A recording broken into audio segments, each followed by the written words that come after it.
Welcome to It's Not So Black and White, a podcast where we explore difficult topics with a desire to understand why we think and feel the way we do. I'm your host, Coach John McClernand, and each episode I bring you a guest who brings a challenging topic for us to shine a light on. This podcast is also broadcast live on YouTube, Twitch, Twitter, LinkedIn, and Facebook. So on whatever platform you follow myself, Coach John McClernand, you have the opportunity to participate in this discussion during the live stream. We encourage your participation both by commenting and asking questions. This podcast is about exploring the human experience behind the ideas with compassion and critical thinking. So let's dive in. All right, welcome back to another episode of It's Not So Black and White. We're calling this one a solo cast with a guest. Sounds good to me. Because I'm the solo member of my cast and I have a guest. So now for those who are listening, you can't see, but Sal here is wearing a shirt that says Meninist. Meninist. I've had this since I was a sophomore. Okay. Sophomore in high school. Yep. Sophomore in high school. That So would that be would the be equivalent of like grade 11. So we'll be putting it back to that's actually grade way 10. before that. That'll be 10. Yeah. Okay. Well, we should introduce you anyways, Sal. So actually, I'm gonna flip it over to you and let you introduce yourself, and then we're gonna talk some cancel culture and opioids. So sounds good to me. So everybody, I'm Sal Asante. I am from New Jersey, United States, the good old red, white, and blue. I am 22 years old, young fella. I've written a ebook with my father about landscaping. That's kind of my day job. And other than that, I just like to create stuff. That's about it.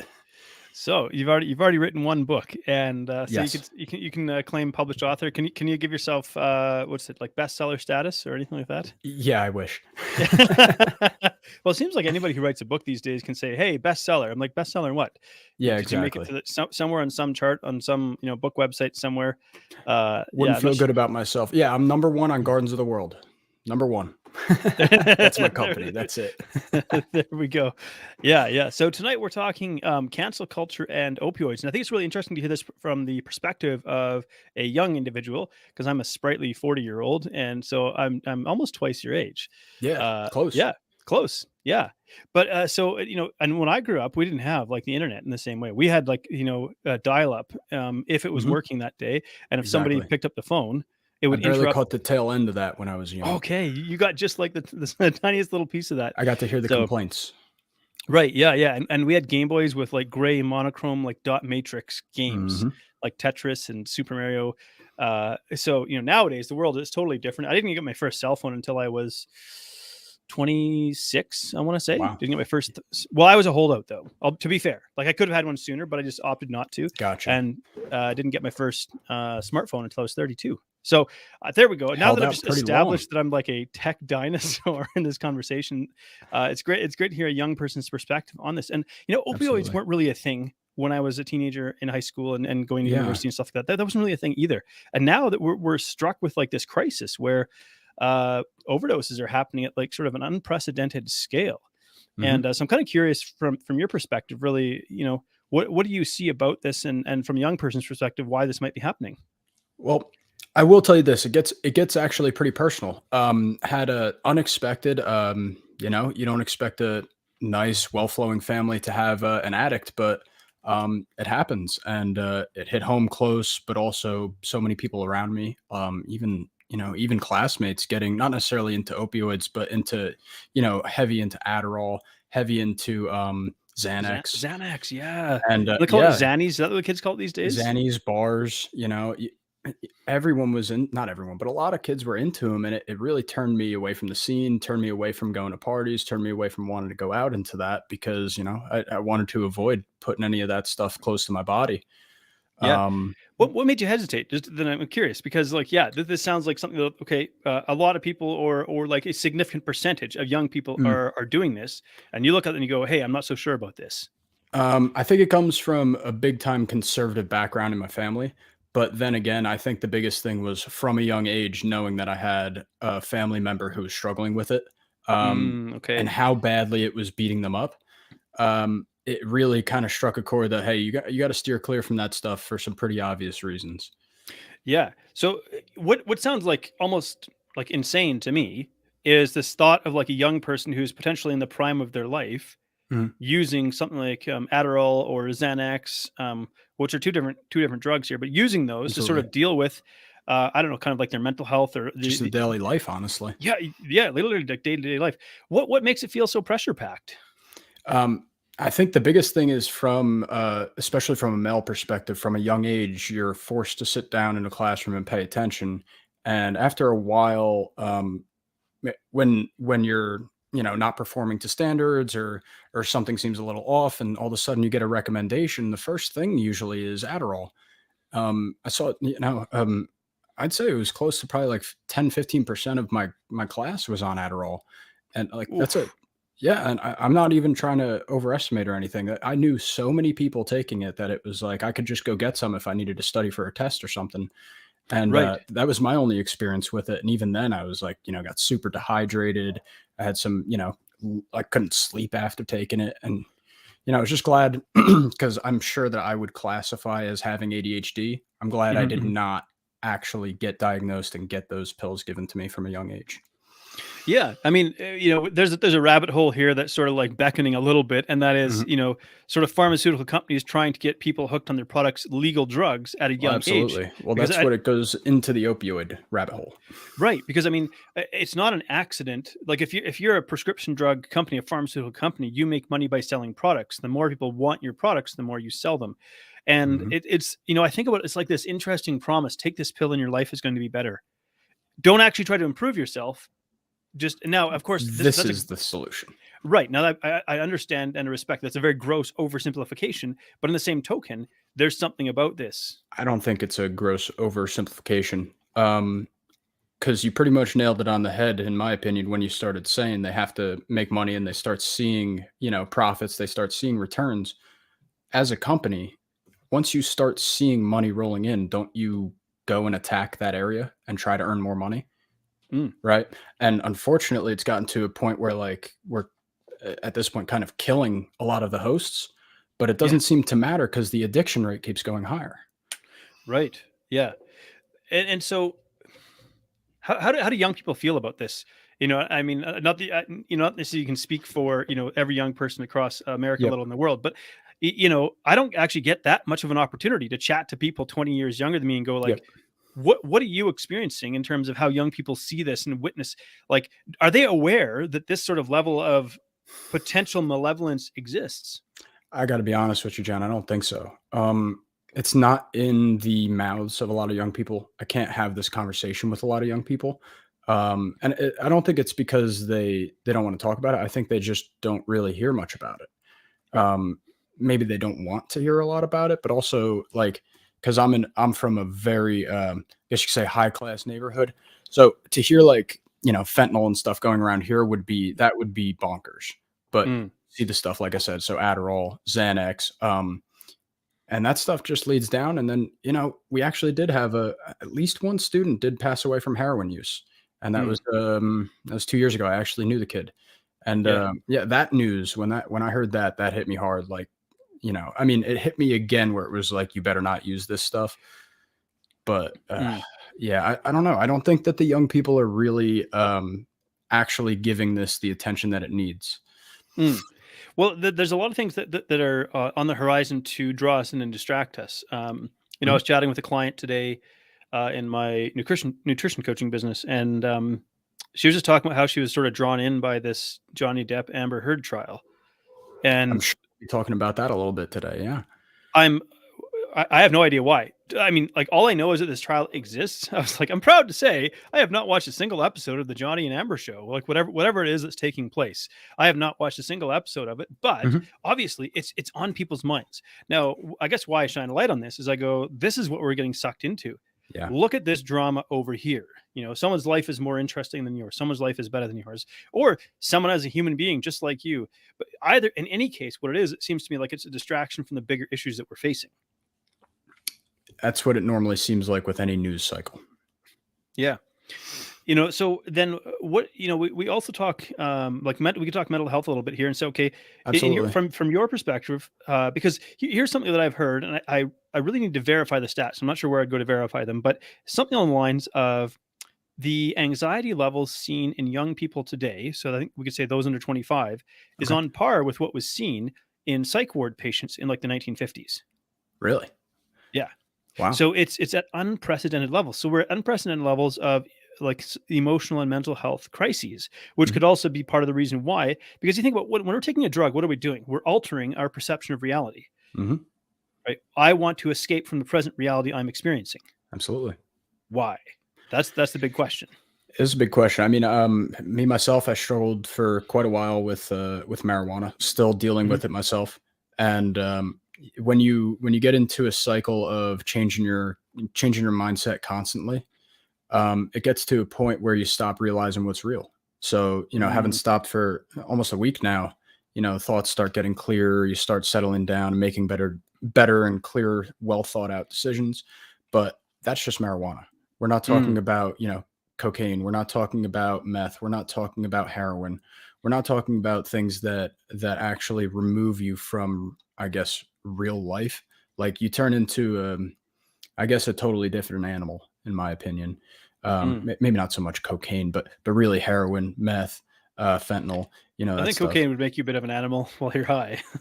You could see. I only say that I wouldn't Mm, include cocaine because it's been around for so long, and a lot of people do have a controlled version of an addiction with it, where interesting. you don't see too many functional heroin addicts. You don't see too many Right. functional fentanyl addicts, right? Yeah. Yeah. Yeah. Fentanyl is kind of a frightening one. And carfentanil, its cousin is even worse. Just like you get Yeah. just a little bit of that powder on your skin and it's going to be potentially fatal. It's that potent. Mhm. Um, No, but I did wanna keep going on that thing mm, though, because, I don't think that, people are, mental health is a big thing now, and a lot of people like to say the words, but I mhm, think mhm. that once you dive into the weeds with mental health, I don't think that too many people really wanna hear it, especially when it comes from, like, a personal side. So once you start Okay. splaying out, you got some issues. I do have some mental health stuff. Some people really just get turned off by hearing it. Mm, And it's what it seems like anyway. So mm. it seems to turn off, when someone has a mental health issue and they're not able to talk about it, that exacerbates the problem. Right. And here's a really interesting thing because I think mental health gets maybe looked at as though it's a black and white issue, like you either have mental health Absolutely. issues or you don't, when in fact it's more like a spectrum. I would completely agree. And not only is it on a spectrum, it's not. I would say in many cases, and I want to like choose my words carefully, but I'm inclined to say in many cases it's not a life sentence. In other words, it, you know, and I'm speaking from personal experience, having been through trauma, been through Mhm. PTSD, mental health struggles through a lot of my 30s, binge eating and food addiction, and among other things. Yep. And there were certain points in like my lowest points where I was like, I don't know if I can see a way out of this, Yeah. you know. But Yep. here I am, today, like in better mental and emotional health than I've ever been in my life. Mhm. Point of this of just sharing this, not to make it about me, but to say that um, m- mental health is often treated as a black and white issue that's written in stone. That you have this and you are this, and there's no way out of this except that you maybe find yourself taking a medication. And it's Exactly. like there are steps that you can take. And if you care to share, you don't have to. No one ever has to share anything they don't want to. But you mentioned that you have some mental health, or Oh, you've grappled with absolutely. some mental health issues. You know, Absolutely. I'd be what? more than willing to share. Yeah. So I was actually, believe it or not, I was actually suicide. I had some suicidal thoughts as a teenager, and Okay. I bound those up for a long time. For a long time, didn't even tell my parents, and so finally let that out even this year, and went to therapy for the first time. Mm, And mm, as I start going to therapy, I actually lead on like, hey, I do not want pills. I just do not want them. I want to get help for what's going on with me, but I do not want pills. So, and going in there with that mindset actually helped a lot, because it gives a groundwork. Well, that's not a solution. So, what are our solutions?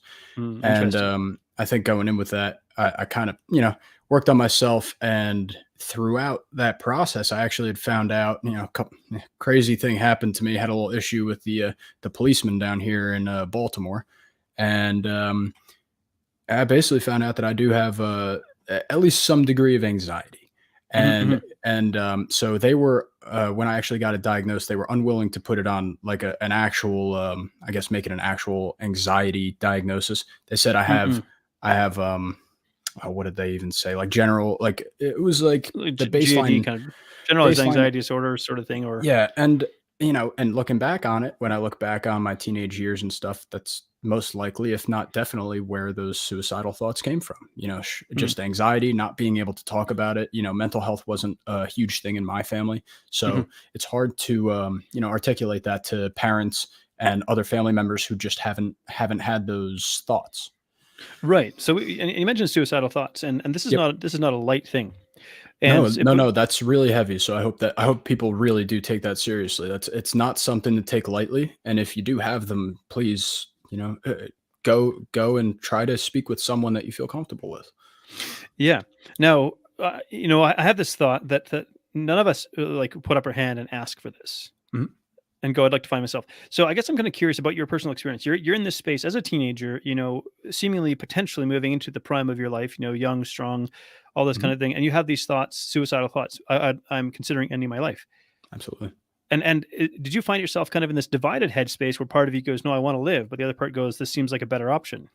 What was it like for you? To be honest, it was always I want to live, and then always the thoughts that crept in was, I know I have a safe downstairs.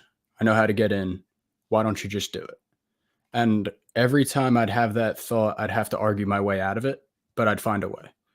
So I guess going into the thought experiment, I wasn't really suicidal. And then that thought would find its way in. And it was basically, I'd say like for a good 6 to 8 months, I was just dealing with that. Like I'd wake up in the morning and I'm like, don't want to go to school. I know what's downstairs. I could just drive my car really fast off a cliff. I could pick any option. And then like I said, I'd talk myself down from there. So I guess it's a little different from how you worded it. Sure. And so these thoughts kind of enter your head, but you say you talk yourself down from this because this is something you actually don't see as a viable option. Don't see it as a viable option. Absolutely. But what's, because we could say, if I could put it this way, that there's a promise, like suicide offers a promise, an escape. Yeah. From what? And then you get to put more trauma on your family, more trauma on all your friends who ask what they could have done, how they could have helped you. Everyone thinks that they could have done more, right? What was so in your mind? What was the promise? Like this will help you escape from what? I don't know. For me, there were so many things going on as a kid that I didn't really realize, especially with a lot of stuff with just my family, stuff with I had a lot of I guess I didn't pick my friends very wisely as a kid either. So I really struggled to fit in and find my niche. And from really the things that I was dealing with when I was suicidal was I had basically all of my grandparents died within about a 1.5 year span. So I had 3 remaining grandparents going into my 8th grade year, and come out of freshman year, I had no grandparents left. It was after that time that the suicidal thoughts started to pop up.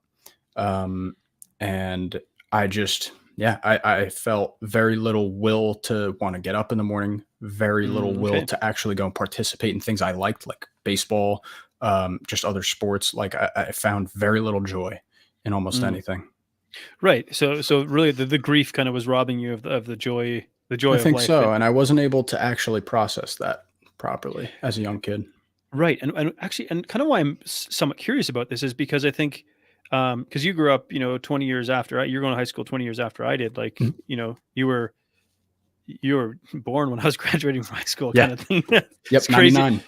Yeah, I'm like, gee whiz, man. It's it's mind-boggling to think about sometimes. Don't mind if I marvel at myself being 40 sometimes, being like, whoa. I marvel at myself being 22. No, I'm just kidding. Yeah. So, but I just think about, like, we didn't have conversations like this, but here my impression was that, like, this next generation had more open conversations about this sort of thing, and there was more acceptance of it as, hey, this is a realistic issue that people face that we don't necessarily want to stigmatize. But one of the things that I see happening actually in the province west of me in British Columbia, on the west coast of Canada, and particularly in a couple of the bigger cities, is like these young people swarming and filming and beating and like just traumatizing other young people. And I'm like, where on earth is this coming from? Where did the idea come from? that not only do we want to do this, why don't we, 50 on one, humiliate one person, make them kiss our shoes and beat and stomp and kick them and like brutally injure them, Mhm. and then film it and post it everywhere for people to see, and nobody wants to intervene. Mhm. I think that's a broader issue with our society, to be honest with you, Mr. John. Um, how many videos do you see every day of possible interventions that are just caught on film? Don't. I Because mean, I I guess I don't go see looking for it, but I don't go looking for it either, but, mm, when you just see people, posting fights or posting, you know, somebody starting an altercation where it's obvious that that person is in the wrong, nobody steps up and says anything. It's always, "Oh, let's video it because I know something's gonna happen." right. When you I mean, I may just be a crazy person, but in my opinion, when I see something going down that I don't like, I put a stop to it. I either say something and try to end it, or if that don't work, I get out of there. I'm not Mhm. gonna stay there and videotape it and try to get the fame from that. Like, I don't know if that's what it's more like, what people trying to I get wonder if there's views, a but yeah, is there a promise of like of social media fame? Because I grew up without social media. I didn't have Facebook mhm, until 2008.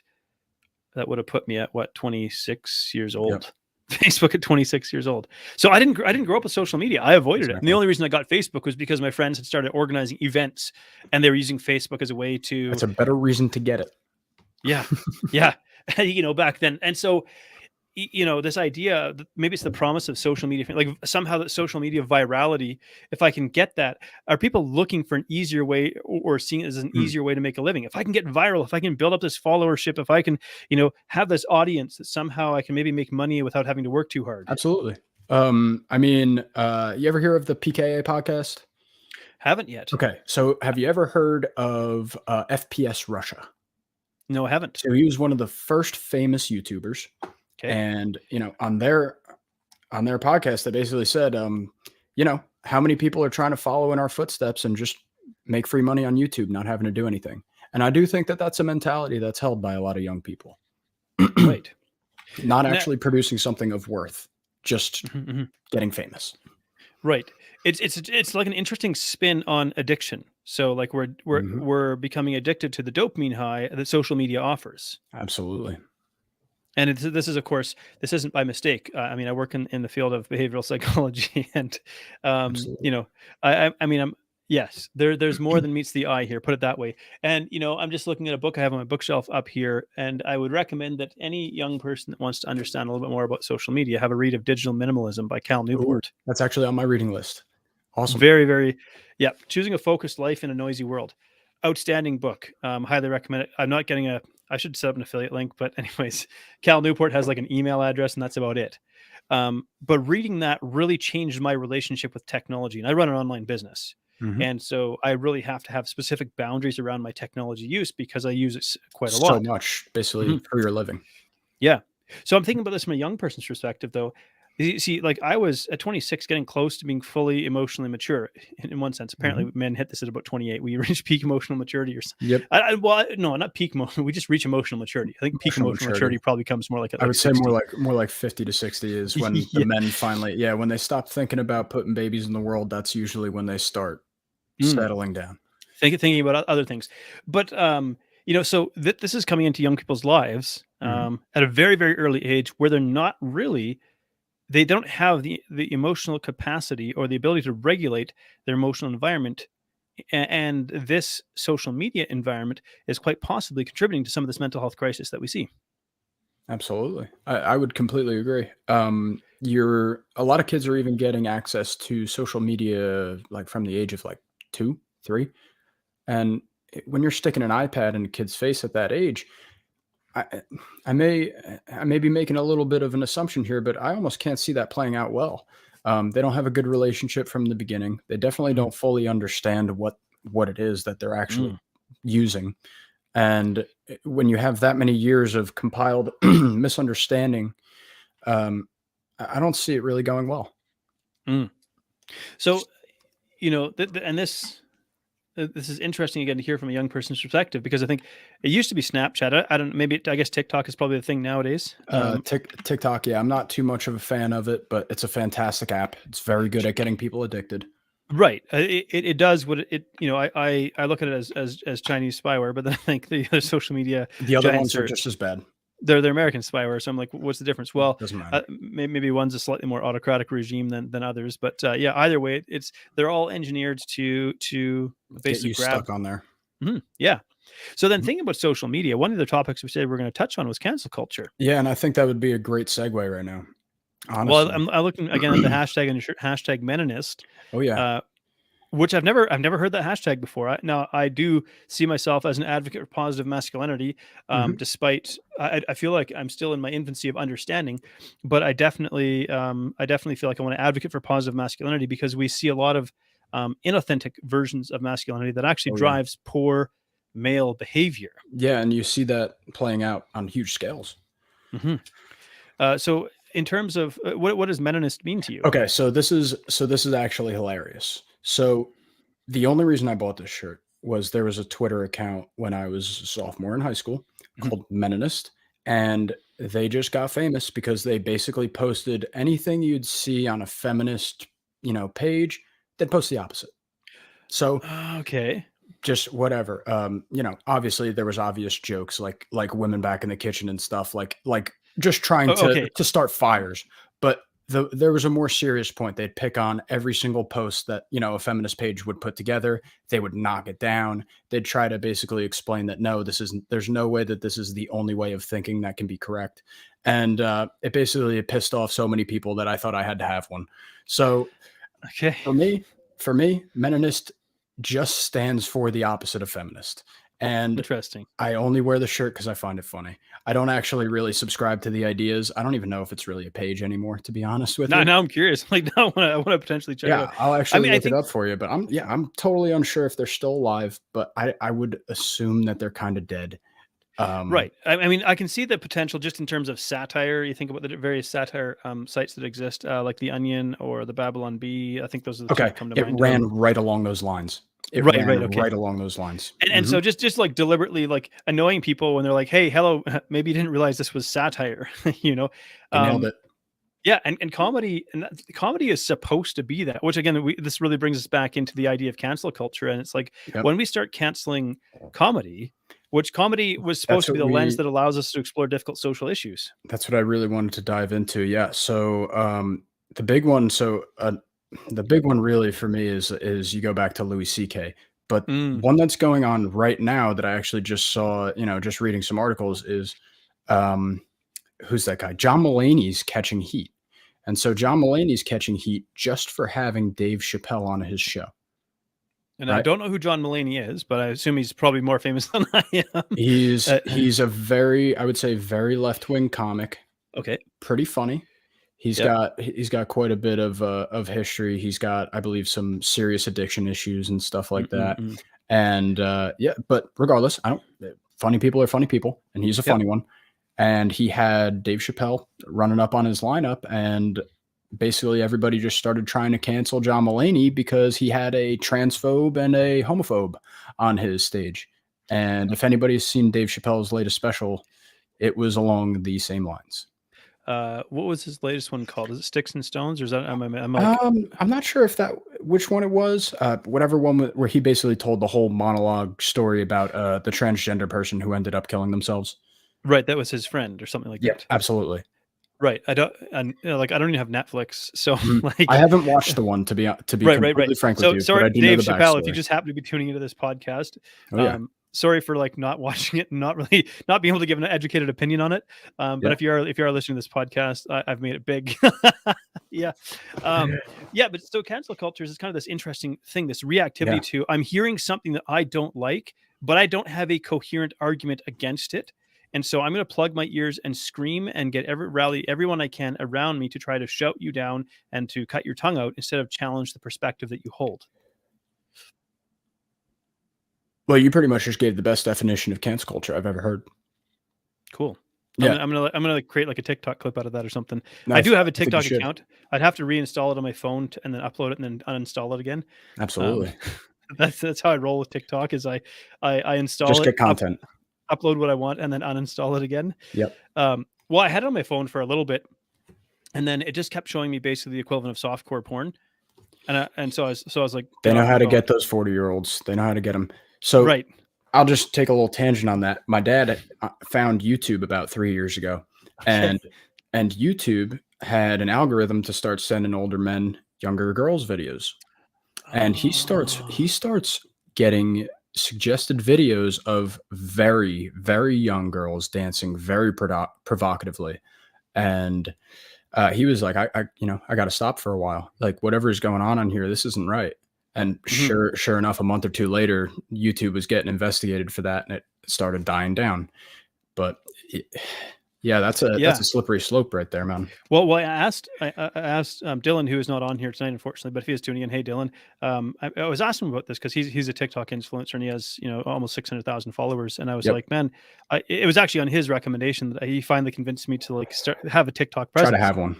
Right. Because there's some value in it because it is probably of all the social media platforms, it's the one to grow an audience like the Hmm. quickest right now. Absolutely. But I was like, man, like if ever it goes to my feed, it just keeps showing me these videos. Like why, and it's actually not what I want to look at. Hmm. Believe it or not, I love my wife and I'm faithful to my wife and I have no interest in seeing this. Yeah. And it seems like no matter how much I swipe away, it just keeps showing it to me. Hey, they're So it's trying to like, get you canceled, John.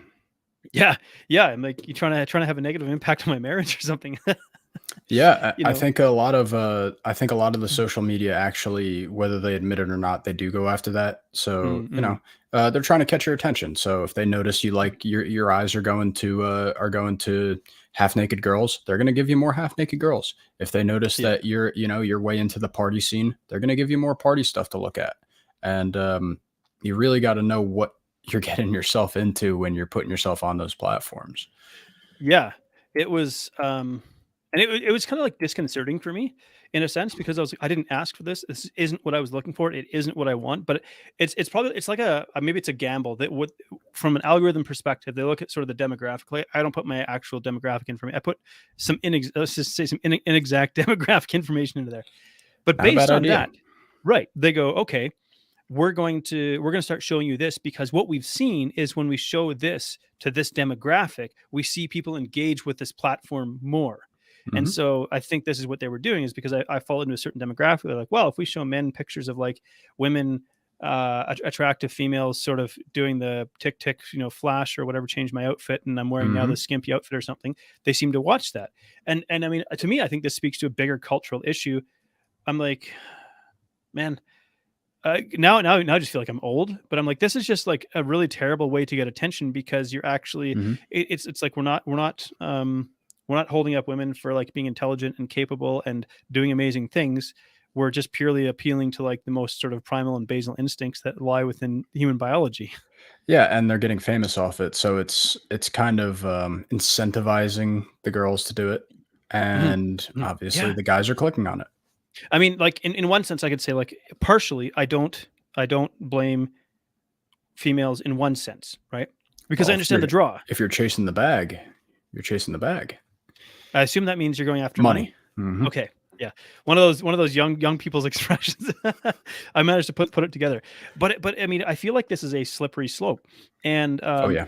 just going back to this, I think originally we were talking about masculinity, and I wanted to slip this into the conversation because one of the things that I'm really passionate about is human trafficking and actually putting a stop Me to too. it. I actually listened to your episode on that. It was, one of the most eye-opening episodes of any podcast I've ever listened to. Yeah, and so those out there, men fight for me. The role of Mhm. authentic masculinity in ending sexual exploitation and trafficking, written by Alan Smith and his co-author Jessica Midkiff, who spent 10 years caught in human trafficking. And I Hmm. guess people might wonder, well, what is like softcore porn TikTok videos have to do with human trafficking? And I think it's a slippery slope. It's an on ramp, is how I see it. It's an on ramp to desensitizing our brain to seeing and objectifying females in a sexual way, which then, okay, now I want to see more. So where do I go to see more? Well, now I start heading over to porn websites, and over there, you just get like a whatever smorgasbord of information on stuff that's now I'm sounding really like I don't know what I'm talking about, but I mean, you know, Yeah. I can only guess the kind of stuff you're going to find on there. And then you Yeah. see from there, you're going to desensitize your brain further because now again, you're normalizing sort of the degradation and abuse of females. And so then the next step in that is okay, now I want to live out this fantasy in real life. And that's how you get to this place where we have men that we wouldn't expect, sexually exploiting females. Absolutely. and young females. So, anyways, so there's this idea, this it's funny, this TikTok slippery slope where we suck people in and somehow I've managed to connect the dots to like human trafficking. No, but I think it's a huge issue to actually bring up though, because it's actually getting to be more and more of an issue here in the U.S. A It is. lot of, especially on the border, Mm-mm. with the amount of illegal crossings that happen here. A lot of the minors are getting trafficked, getting abused on the way, and I it's not believe like it. it's not like it's not getting talked about. It's just that I think it's so plainly obvious that it has to be happening. Nobody really wants to acknowledge it.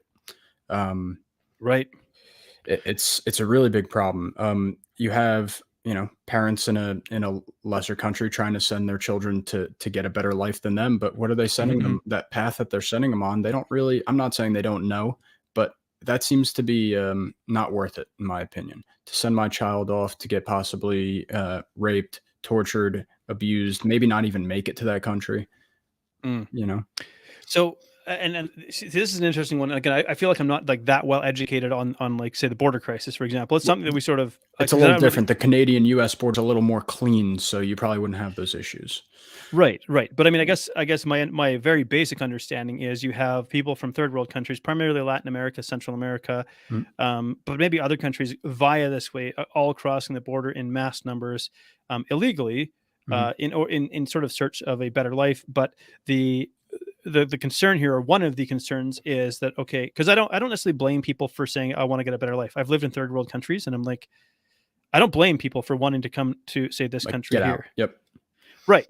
But the way that they're going is they're using, I think they call traffickers coyotes. Is that Coyote. right? I was gonna say, yeah, I was gonna mention that. So they call them Mm. coyotes. Yep. Okay, And so I do know a thing or two. Okay, mhm, and it's what an interesting name because a coyote is like a what's the word? Not well, it's a predator, but mm, uh, you know, well, I guess a predator in a sense. And so mhm, they are preying on these vulnerable, desperate people who are trying to escape extreme poverty and get to a place where they can have a better life.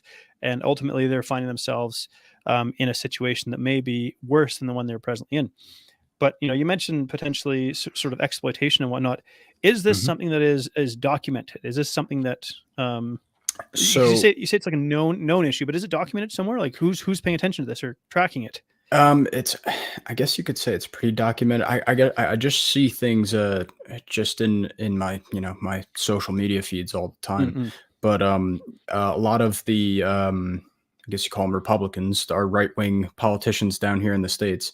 A lot of them love to go and make a fuss about the border, which I Okay. actually am a fan of because if it's a problem, you should make a problem out of it. The way that they do it, not too much of a fan of sometimes and stuff.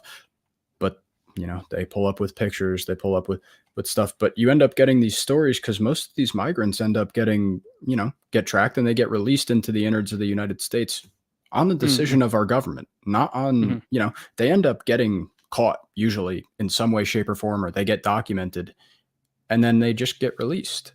So Mm-hmm. um a lot of them, I think a lot of things also happen where they don't necessarily want to speak up on what's happened to them, um, especially if they're younger.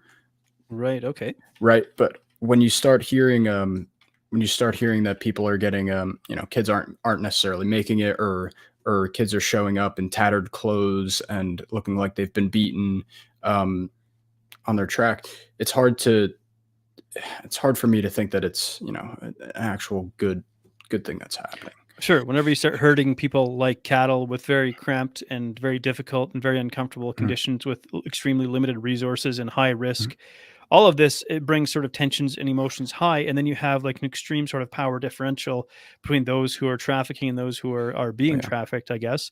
And so you have to do what we say, and if you don't do this, we because the power that we presently hold is that we will turn you over to the authorities and you get sent back to where you come from. So mhm, we are therefore coercing you into doing something potentially. yep, That I'm just I have zero sources for that. I'm just literally with my understanding of psychology being like, okay, yeah. this is what I can see potentially happening. But again, I say like that's why I'm curious if there's sort of verifiable documentation of this because you mentioned I'll I find guess some for you, John. I'll send it right okay. over when I find it. Okay, yeah, yeah. Well, because I think it's important to again talk about these things, but I think it's also valuable. Like what we see in a lot of sort of, I guess, could we say like political news cycles essentially Mhm, is we're going to take a talking point and we're going to make it as inflammatory as possible yep, against the other side. Mm-hmm. You know, That's the usually the other goal. side, That's why I right? tried to stop watching. Yeah, the other side is doing this. Well, yeah, but the other side is doing this, and then this side is doing this horrible thing, and so on. And ultimately, somewhere in there, like the truth is getting sort of lost in the picture. So, okay, well, let's put you on the spot just a little bit here and ask a Yep. question. So there is this border crisis. I think it's being referred to as a border crisis. I would love to call it that. Okay. So, and we could say the border crisis is a whole bunch of people crossing the border illegally, like like large volumes of humans crossing the Mhm. border, and just like sort of melting into society. In one sense, I mean, they're obviously going somewhere. I don't know where they're going. But Mhm. they're going somewhere. And then maybe the concern is that they're going to have a difficult time integrating into society and still be stuck in poverty. Or what is the concern then with people crossing the border, and what might you do differently? Um, I guess just the bigger concern for me is, do you even have a border? Like, what's the point of having a border if you're not going to enforce it? Mhm, So the biggest thing for me is we don't enforce our border. mhm, We had our former president tried to put up a wall, and yeah, maybe the wall wasn't going to stop all the migration, or maybe not even a huge chunk of it. But it was the first dedicated effort by a president to lock up our borders, or at least shore up our borders, in a long time, like a genuine, tangible thing. And the new president comes in, stops construction, even starts ripping some down. What kind of, what kind of incentive are you giving to the other countries, mhm, right? mhm. That's pretty much telling them to walk in. Right. And so that you go, okay, well, like, at what point do you draw the line? I guess is Hmm. maybe the unasked question, because Absolutely. there's the humanitarian side of things where we could say maybe we have a degree of social responsibility being in a country that's well off with an abundance of resources. Maybe Hmm. that's starting to change with like trillions of dollars being printed. But Hey, I'll just point it right over to yeah, how many stories are you seeing about Ukraine? So they're not going to be able to feed the third world countries now because Ukraine's been supplying so much wheat, so much food to our third world countries. Yeah, so is that what's being one of the concerns being? yep. So not only is Europe going to be struggling for food allegedly, but because of the fact that they're going to be having lowered amounts, they're not going to be able to outsource to these third world countries or these lesser nations that are looking for, they're looking for supplements to their own food shortages, Right, right? right, right. Or So they basically rely on us being our first world countries. sure, yeah, because we produce an abundance of resources, and Hmm. we of our excess we export to third world countries and whatnot, and so, Absolutely. um, and I feel largely unqualified to speak on the Ukraine crisis. I have a few thoughts about it, but I mean, I really think Yep. it's messier than people. It's very messy. Yeah, let's put it that's what I would put in this case. I've lived in Eastern Europe, and I think to try to put a Western sort of liberal lens on the situation here is a misunderstanding of the You culture can't. that exists over there. You can't. So, No. So I actually kind of want to ask you a question, John. by all So means, so we're talking about coming out of our surplus and stuff. Can that I feel like it can almost lead into a negative. What do you think? Having basically setting yourself up to be the supplier of a lesser nation. how do you see that as being a negative in So terms of creating dependence or? creating dependence, but also creating a sense of necessity for yourself. So now that we're struggling, now that the United States is struggling to even keep ourselves afloat, do we really have an obligation to keep other countries afloat? Yeah, and that's an interesting question, right? Because we go like, what role do we want this nation to play on the world stage? Mhm. Do we want, because I think since World War II, because of the US's sort of geographic isolation compared Yep. to say Europe or Asia in a sense, and its abundance of natural resources and just a really really rich landmass, it gave it and a strong population base just gave it the opportunity to rise up into being a superpower, and ultimately sort of Absolutely. fell, whether deliberately or inadvertently, maybe it's a mixture of both, into being the world police. I think that's a movie I saw many years ago. Was it Yeah. Team America World Police? I think it was called. Yeah, with the puppets. So we go, okay, that's what they sort of fell into, and then we get into the question, okay, well, why did that happen? What's the benefit? Exactly. Well, if we can create dependent countries, we can maintain our status as top dog. Absolutely. Look at that. You're Um, looking at it pretty economically. well, what I see is this. Okay, let's just say a West African country grows peanuts, Hmm. and we go, you can only sell us peanuts. and we'll take those peanuts and turn it into peanut butter and sell the peanut butter back to you. Mm-hmm. But you can't sell peanut butter. No, because it has to be our peanut butter. Right, because that's the value add. That's the real value add. The labor is cheap over there, whereas peanuts, I don't know, I'm just using peanuts as an example. I don't even know how labor intensive they are as a crop. I'm going to guess that they're reasonably labor intensive. So over there, labor is cheap. So we'll get you to do all the cheap stuff, and we'll do the mechanized value add and then bring it back to you. And so ultimately, you're only allowed to get so far economically before we say, that's It's enough. like a limiter. It's like setting a limiter. Yep. Right. So if we go, okay, if this is what the IMF or the US or World Bank and these sorts of organizations are doing, is really sort of maintaining a certain degree of Western economic dominance, Western referring to sort of Western Europe and the US, and maybe to a lesser degree Canada and Australia.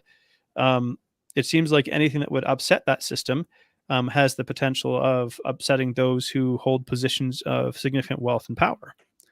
And they're likely to be opposed to that. So, I mean, I don't think I've actually answered your question. I think I'm just kind of dancing around in a very roundabout way, but sort of describing, I think you're describing the problem. You're describing the problem really well.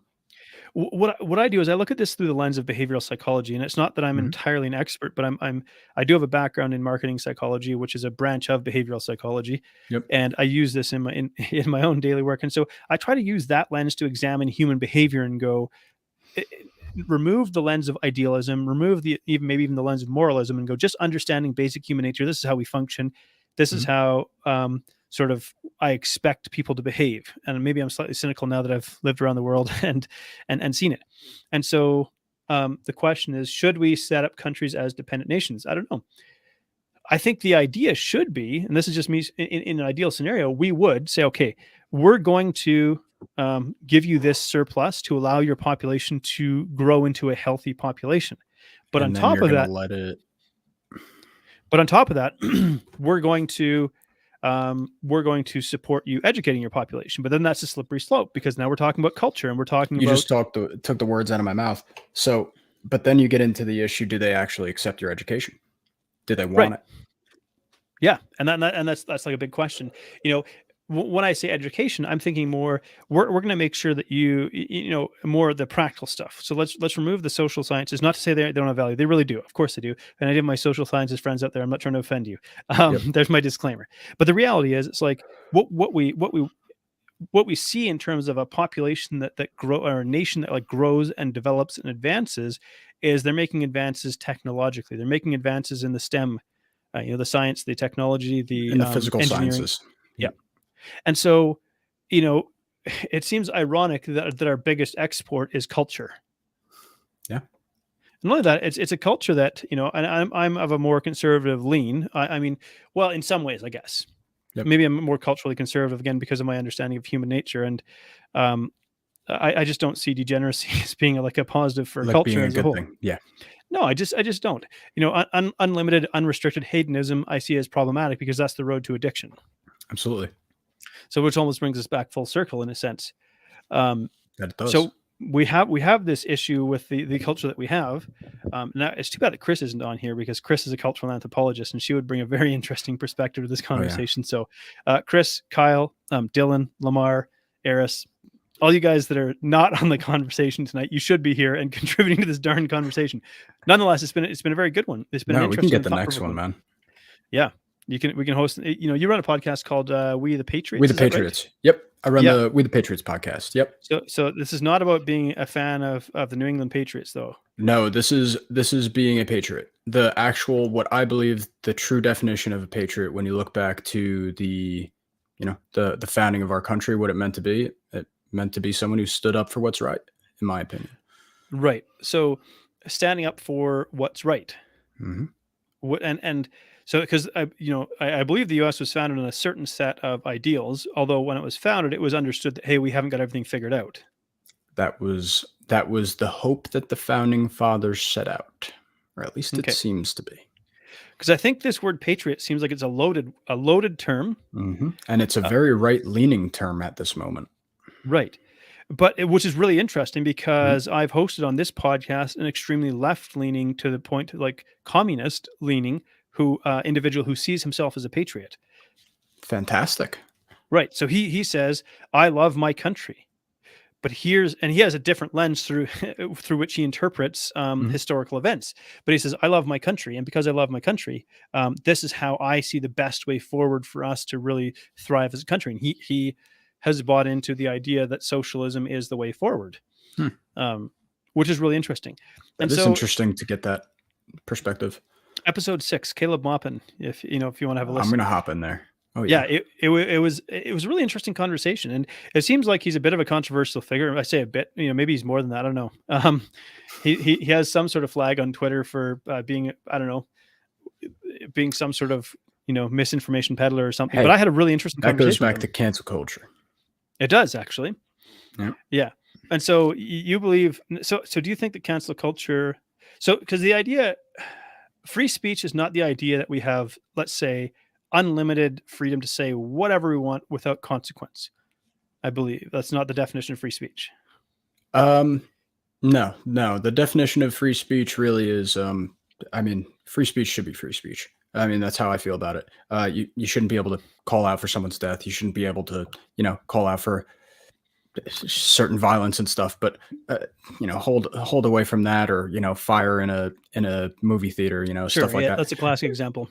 But like you go back to that and it's like, well, duh, you know what I mean? Right. So other than the ones that literally say duh, for me, somebody should have the right to say anything, because the best thing for me goes back to the court of public opinion.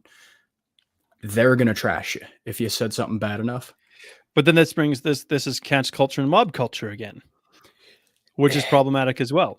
It is, but cancel culture, I think, comes from the top. When you're talking about cancel culture, it comes from somebody thinking that they actually have control of another person. When you're talking about mob rule, you're talking about many, many, many, many people coming together against one. And I do not see that as a good. Mm-hmm. But when you're talking about, on the social platform, when you have one person post something and 99% of the platform says it's bad, most likely it's bad. If it's only 40% of the platform that says it's bad, and it's the 40% that controls the platform, that's a different kind of thing. Because my understanding of the First Amendment is something along the lines of the government can't arrest you for speaking out against it, or something along those lines. That's at least one core tenet. Okay, yeah. So that's not a guarantee, as far as I understand. That's not a constitutional guarantee that you can say whatever you want. Like, then we get into hate speech and this idea that hate speech doesn't exist, in my opinion. Okay, not really. Okay, I'm curious why you hold that position. What would you consider hate speech? The only reason I pause and hesitate is, of course, because we're streaming live, and I'm like, I could give you a very specific example of what I consider. Go for it. Well, except you're most specific. Except I'm not. Well, why I'm not going to do that is because I don't want to get canceled off these platforms. What I mean is, if I was to give you a literal example of what I see to be hate speech, so like calling somebody out based on like their race, their culture, that sort of thing. They're human characteristics where I call for their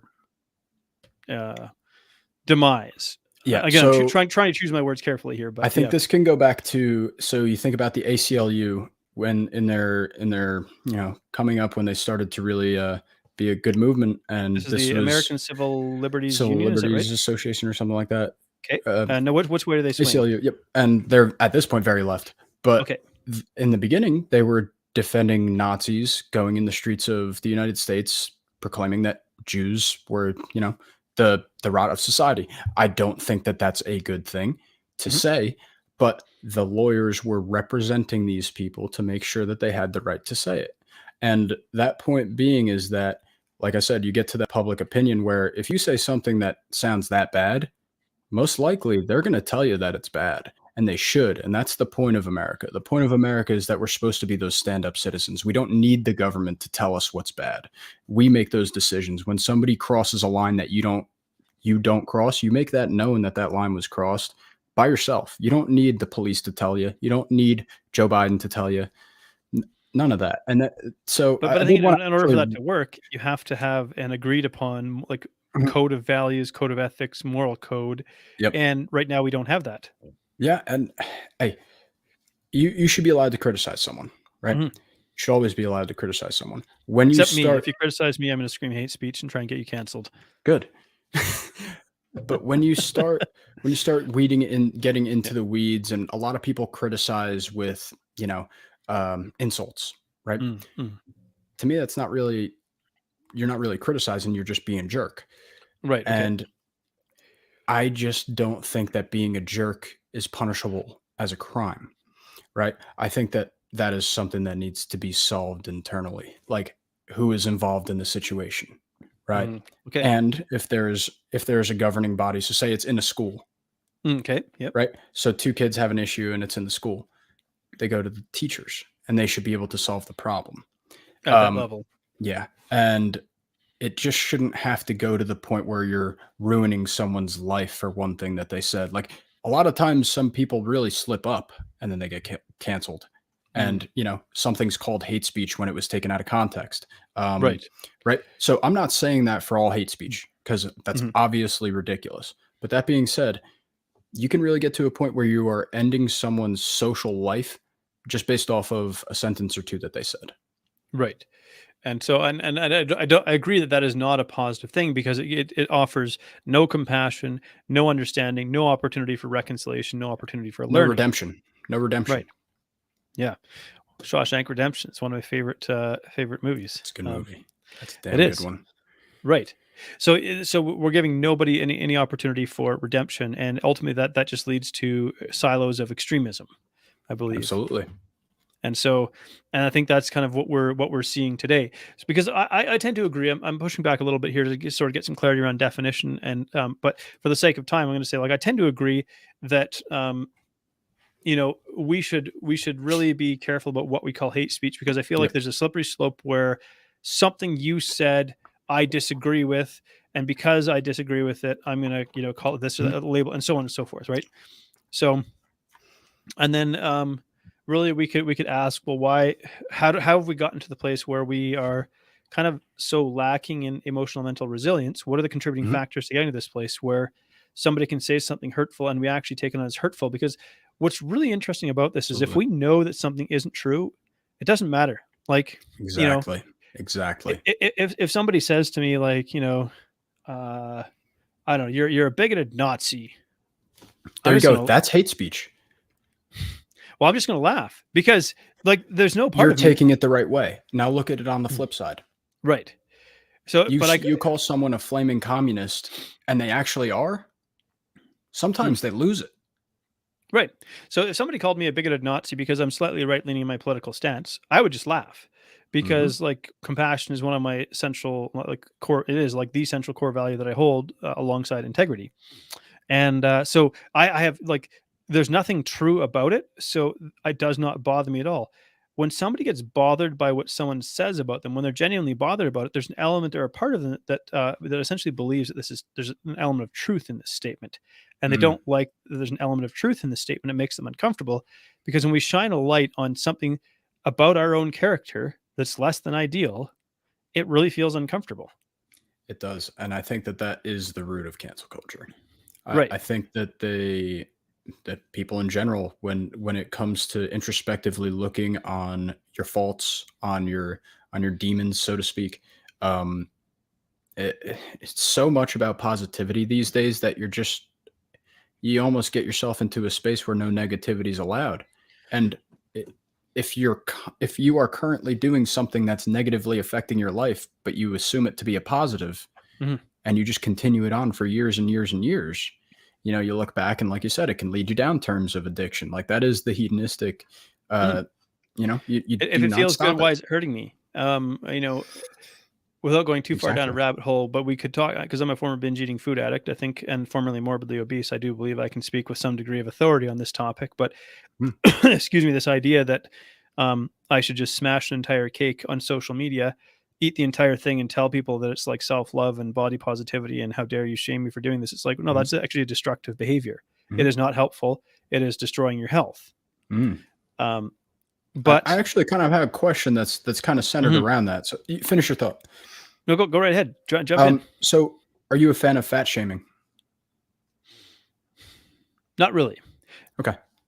So In other words, because I think we should maybe clarify, because I imagine there's a broad spectrum of definitions even around the idea of fat shaming. That's a pretty broad definition, but I'll just say fat shaming in the nicest sense. Are you a fan of approaching someone that you have respect for and telling them, hey, I think that it would be in your best interest that you should probably look into maybe losing some weight? See, I wouldn't call that fat shaming at all. But that in today's society on social media, that is considered fat shaming. Right. So the elephant in the room, which is a great metaphor in this scenario here, but the elephant in the room is obesity is not a healthy metabolic condition. Not at all. There is really, to try to suggest, and what I observe is I've never met like a healthy obese influencer in their 40s or 50s. Nope. Right. So the elephant in the room is, but here's the thing: as someone who has been morbidly obese and I have to manage my weight, it's a chronic condition for the rest of my life. A lot of people don't realize this, but because I've been obese, I have all the fat cells that I had when I was at my heaviest. So they all exist on my body. In other words, I have to manage my eating behaviors differently than somebody who has never been obese, because I can regain weight extremely rapidly, all the way up to my former peak weight of like 330 Wherever pounds. you got up to. Yep. Right. So, but this is I call it like making peace with an uncomfortable biological reality, or just making peace with my biological reality. I have to make peace with the fact that as a former morbidly obese person, that my weight is something I have to manage for the rest of my life. Now, if and I don't look like a fitness model. No, but you don't look bad either. Well, thank you. I don't look bad for 40 and underslept because I have a kid that doesn't sleep at night. So, nailed it. But yeah, but the idea being, so if somebody tried to call me out and say, hey, how are you talking to people about weight loss when you don't look like a fitness model? I'd be like, all right, cool, man. Like you obviously don't get it. I've lost a huge amount of weight and so on. But in the same token, the inability to have that uncomfortable conversation is a problem. This is why I make compassion an essential tenet of the work that I do. So maybe here's how we could tie this together. So compassion is the ability, here in my eyes, this isn't exactly a textbook definition of compassion, but here's maybe the lens of compassion. So the lens of compassion allows us to look at a behavior without judgment. Now you say, well, why do you want to do that? Because the moment judgment enters the picture, we want to hide our behavior because we feel a sense of shame connected to it. Now, if I want to help somebody change their behavior, judging them and trying to shame them will make them hide that behavior and not actually resolve why that behavior is occurring. So we go, okay. So let's say I've got a client, and one of the first calls that we hopped on, she has over 100 pounds to lose. So it's a pretty significant uphill battle for her. And we got on the call, and the first thing she blurts out, she's like, I have to just say this and get this off my chest. Just before getting on this call, I just ate a fistful of chocolate chips. Now, you go, okay, so how do you respond to that? So I could say... You could judge real hard. Right, exactly. I could have said, that's why you're fat. Where would that have gotten your client?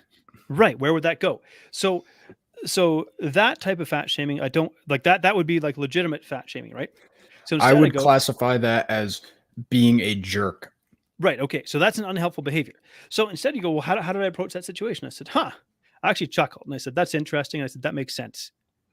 And she was like, what do you mean? And I'm like, that behavior makes sense. I don't mean that behavior is good, but it makes sense. I know exactly why you did that. And then we started to break it down, because I had a bit of an understanding about her and her backstory and stuff like that. So I said, let me break it down for you and let me help you understand why you made that choice to do what you did. And you've also been there, so you can give her an interesting perspective on that. So as we broke it down, we had an uncomfortable conversation. I'm not going to share any more details just for the sake of anonymity. Absolutely. But we had an uncomfortable conversation. Now, it was as friendly as this is, but it was uncomfortable because of what we were talking about and what we were uncovering. Now, because I did that through the lens of compassion, it allowed us to bring this unhelpful pattern of behavior and coping mechanism into the light and say, this is why this behavior occurs. It's not because you're a bad person. It's not because you're a moral failure. These are not the reasons why this is occurring. This is occurring because this behavior is meeting a need. Yeah. And there's something unresolved here. Now, so if we bring judgment in the sense of fat shaming in the more extreme sense of the word, then it's like, well, I want to hide those behaviors. But compassion is not saying don't change your behavior. It's saying first, let's understand the behavior. If we understand now, and again, in saying all of this, some people listen and go, well, that's real nice, but sometimes you need a more dramatic intervention. And I understand that. Sometimes if this client was on the brink of some kind of medical failure, some sort of medical catastrophic emergency where it's like, you have to make a change now. Still, I'm not going to shame them because that's not going to help them change. But, and we had this conversation about, you might not yet be on the brink of a catastrophic medical issue, but you're going in that direction. But you could get there. Right. Yep. And if you don't want this to happen, we have to make these changes. But it's going to be really difficult to make these changes by yourself. So I'm going to help you and support you in trying to make these changes. And so that's a very different conversation than, you know what, don't even worry about it. You just had a hard day, hashtag whatever. Just letting them go. Or the other way, you could just start judging from the onset very hard. So it's a very kind of middle of the road approach, because this is what really helped me, because I used to hate myself, hate my body, self-loathing, and again, I don't want to really make it about myself. I have a separate podcast for that. But if we go back to this idea of fat shaming, we go fat shaming in the sense of like harsh, uncaring judgment is unhelpful. So maybe we can call it that way. Harsh, uncaring judgment is unhelpful if the goal is to help somebody change their behavior. If that's your goal. Yep. Right. If your goal is to make yourself feel better about yourself, then maybe harsh judgment of someone else's behavior will make you feel better about yourself temporarily. But there's no real, you don't. Yeah, I don't know how long that temporary lasts, because I've heard genuinely, when you start demeaning other people, it does start to affect your psyche. Right. Something like, you don't make your light shine brighter when you snuff out, or your candle doesn't shine brighter when you snuff someone else's out. Absolutely. That's a genuine fact. Right. So, so if we bring all the way back to sort of cancel culture, because originally we started on mental health and opioids, and we got to cancel culture, and we've actually covered a lot of ground on this podcast. Yeah, we got 4. This has been a very interesting conversation. Let's just bring home here from your young perspective. Yeah. You still have some valuable life experience and you have some wisdom to offer. So from the perspective of a young person who's battled with certain things and kind of working through them and actively seeking to better yourself, if you were to offer people, especially young people who might listen to this, a takeaway, what would you want to offer them? My biggest takeaway, it doesn't really matter what we talked about, is just pay attention. Pay attention, really. Try not to let the world around you take up too much of your attention, and try to really, dedicate yourself to something that you think is good. When you start to head in a positive direction, the feedback comes pretty quickly. And when you head in a negative direction, the feedback also comes quickly. But the one thing that ties those two together is you have to be paying attention in order to notice what your signals are, what feedback you're getting from who, from what, how it's working, right? I would just hope that young people really take their time, maybe get off social media a little bit, try to find themselves centered or cored around something that they genuinely find valuable in their life. And if you could do that, and help people get to that point, you're going to find yourself, just steps and steps ahead of people your age. That's awesome, man. That's great advice from a young person. So you've got a really solid perspective on life. Appreciate you taking the time to be on the show tonight, man. Thank you so much for having me, John. Thank you so much for tuning into It's Not So Black and White. If you've enjoyed this episode, please like, share, subscribe, or leave a review, because that helps this podcast to reach more people. It's fascinating to explore the thoughts and minds of those who see the world differently. We don't have to agree on everything in order to engage in civil discourse. So I hope this podcast inspires you to have an open mind and a willingness to see things from another perspective. In this, we can create a hopeful future moving forward. Whatever your belief system, go and investigate it. Like, really dig down into it. And you can only benefit from really thinking deeply about why you believe something.